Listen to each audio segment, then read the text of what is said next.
व्रत की बड़ी महिमा है। व्रत से सामर्थ्य बढ़ता है, व्रत से शरीर घटता हो पर मनोबल ऊंचा होता है। व्रत में बड़ी महिमा है, व्रत को करना चाहिए। 6 ऐसे साधन हैं जो सहज मुक्ति देने वाले।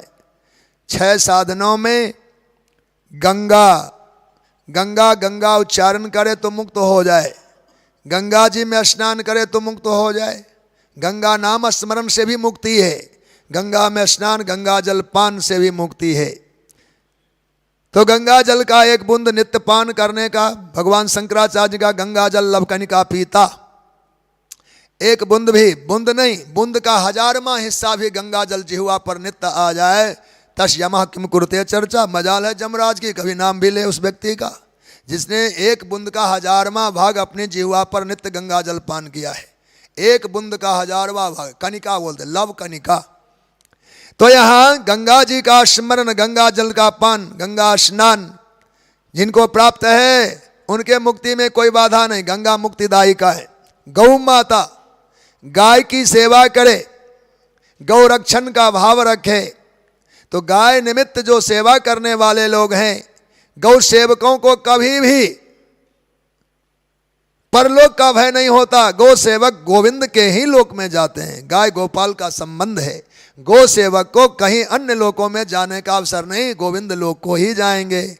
गंगा गौ माता। फिर कहा तुलसी माता, अपने अपने घरों में तुलसी माता की सेवा करे, एक लोटा जल चढ़ाना, सींचना, नवधा भक्ति तुलसी माता की है।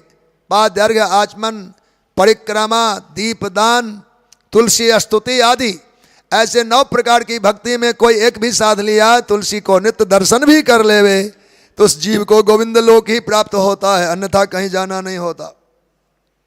शालिग्राम शिला, शालग्राम भगवान ये बहुत शक्तिशाली भगवान कहे जाते। मंदिर में भगवान की प्रतिष्ठा होती है, स्वयंभू हैं, इनमें प्रतिष्ठा नहीं करना होता, वो पूर्ण जागृत कहे गए। इसलिए शालिग्राम शिला की नित्य सेवा करने वाले साधकों को विष्णु उपासना मान लीजिए। विष्णु की भक्ति करने वाले को कभी भी स्थान हानि नहीं होती, वो परम पद को ही प्राप्त करते। और एकादशी का व्रत, एकादशी व्रत करने वाले साधकों को अन्य कोई उपाय उपचार न भी किया हो तब भी उसकी मुक्ति हो ही जाएगी, इसमें कहीं से रुकावट नहीं है। तो एकादशी का व्रत एकदम बढ़िया। और भी महत्व का विषय ये है, कलयुग में और व्रत पार न पड़े तो एक व्रत को ही निश्चय कर ले, हमसे और तो कुछ बनता नहीं, तो एकादशी का व्रत हम किया करेंगे। एक व्रत में ही इतना बल है कि आपको मुक्ति तो मिलेगी ही, और ये हजारों साल का तप का फल देने वाला है। पराशर स्मृति में लिखा है, सतयुग में कोई व्यक्ति 1000 वर्षों का व्रत करे, 1000 वर्षों तक बिना अन्न जल के रह ले, उसको जो पुण्य प्राप्त होगा। त्रेता युग में 300 वर्षों तक अन्न जल रहित व्रत कोई करे, उन्हें जो पुण्य प्राप्त होगा। द्वापर युग में 100 वर्षों तक कोई निर्जल रहते हुए व्रत तप किया हो, उनको जो पुण्य होगा। कलयुग के केवल एक दिन रात यानी 24 घंटे का कोई व्रत कर ले तो उसके बराबर पुण्य प्राप्त करेगा। सतयुग त्रेता द्वापर के बराबर का पुण्य फल कलयुग के मानव को प्राप्त होगा। एक दिन के उपवास में इतना महत्व है। सस्ता मिलता है तो लोग कहते पसंद नहीं है। बोलो भक्त वत्सल भगवान की। एक दिन वाला व्रत मिला हम पसंद ही नहीं करते। पसंद करिए, कल्याणकारी है। ऐसा क्यों कहा? एक दिन में ही हमारा कल्याण हो, इतना पुण्य मिल जाए, इसका भी कोई राज होगा? राज है।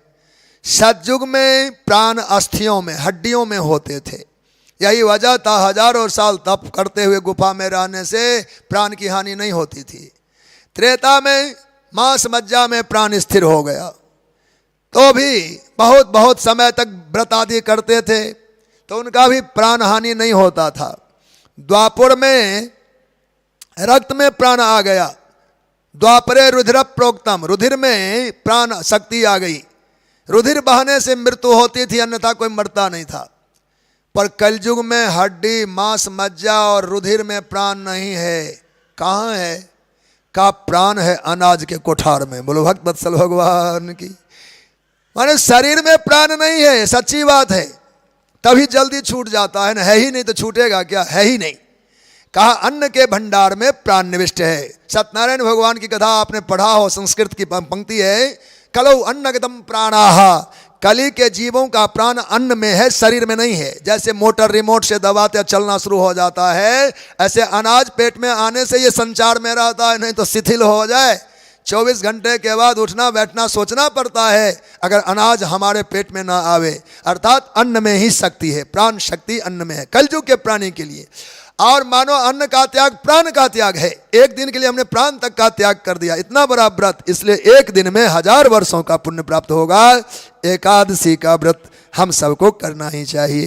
बोलो भक्त वत्सल भगवान की जय।